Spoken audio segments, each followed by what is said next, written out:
Are you ready for playoff football? I am indeed ready, Adam. 17 weeks of grueling hard work in the rearview mirror. Wish we had slightly more attractive matchups this weekend, but when there's money to be made, we'll take full advantage. And keeping with the playoff spirit, though, I'm going to flip the script on you. Houston, a 3.5-point home favorite against your beloved Oakland Raiders, who are now playing without Derek Carr. You get to lead for us, Adam. Take your pick. Wow, how about that? Todd Furman, I didn't even know that was happening, throwing it to me. Listen, Todd, I got to tell you, I always pick the Raiders. I always make fun of you for not going with Oakland.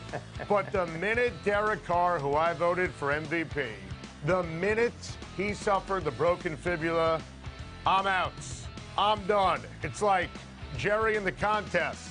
I'm out, baby. It's over. Look, Brock Osweiler will take care of business. Can't believe I'm saying that, but it's true. Connor Cook, first NFL start in the playoffs against Jadeveon Clowney on the road. Ugly game. Osweiler ready to Brock and roll. Texans win and cover 13-6, the final score. You know what, Adam? I actually have to agree with you here because to use a line from earlier in the week, I know what the Brock is cooking, and it's a good defensive effort from the Houston Texans' #1 rated defense. They'll force Connor Cook into some ill-advised throws and turnovers. And most importantly, the Houston Texans won't just win this football game and get to the divisional playoff. They'll cover as 3.5-point home favorites. I love that, Todd Furman. Keeping me on my toes. I can't get enough of that. Yeah, that was a good line. You know what the Brock is cooking. The Seattle Seahawks favored by 8 on Saturday night when they host the rebuilding since 1957 Detroit Lions. Todd Furman, take your pick. It's never a good sign, Adam, when the team has to come out and say they're going to retain their head coach, and he's got a playoff game on the horizon, which was just the case in Allen Park, Michigan this week with Jim Caldwell. The Detroit Lions have limped to the finish. This team is extremely banged up, down some key contributors. Their lockdown cornerback Darius Slay was hobbled last week against Green Bay and looked like a shell of his former self. You look at Matthew Stafford's numbers outside this year, and he's averaging less than a touchdown pass a game. Theo Riddick on IR.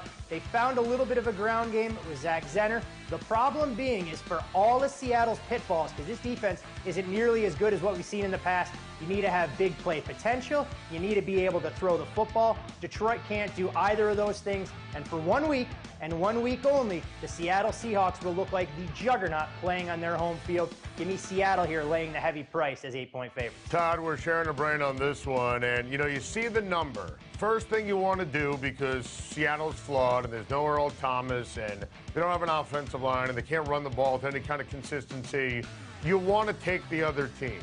But Detroit's dreadful. They've lost 3 straight for a reason. The only reason they made the playoffs was the genius and the toughness and clutch play of Matthew Stafford early in the season. Now he's not 100%. That middle finger on the throwing hand is an absolute mess. Seattle will crunch the Lions. And listen, Jim Caldwell, we ranted on this earlier in the week, he should be fired. So if the Redskins won, they would have fired him over the weekend? Come on, what a joke. This is why the Lions have been rebuilding since 1957. The Miami Dolphins visit the Pittsburgh Steelers on Sunday.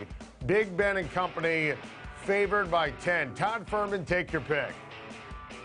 Another big number. You want to make a case for the Dolphins here. Matt Moore, quarterback rating-wise, #3 in the league since he had to come in relief of Ryan Tannehill.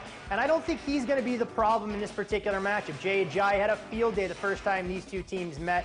But you know what? This is a Miami Dolphins team who's overachieved. And if you would have told Adam Gase among a disgruntled fan base that they'd be playing Wild Card Weekend, they would have gone, where do we sign early in the season? And I think Miami is well ahead of schedule. The problem being is they're running into a well-oiled machine in the Pittsburgh Steelers. Winners of 7 straight.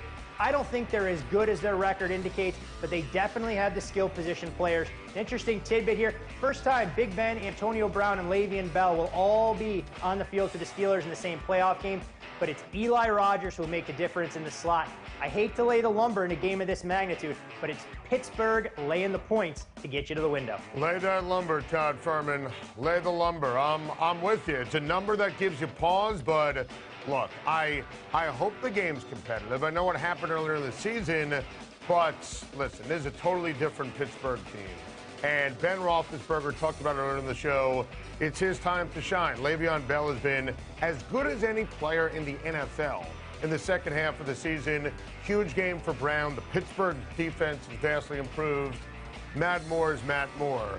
Pittsburgh will win. Pittsburgh will cover. Green Bay, favored by 4.5 as they host Eli Manning and the Giants on Sunday. Todd Furman, take your pick. Let me be the first to play Mythbuster here, Adam. So many people want to talk about what the Giants have done in those Super Bowl runs, going through Lambeau, silencing the Green Bay Packers, whether it was Brett Favre or Aaron Rodgers. These two teams are nowhere close to the same as what those previous editions were.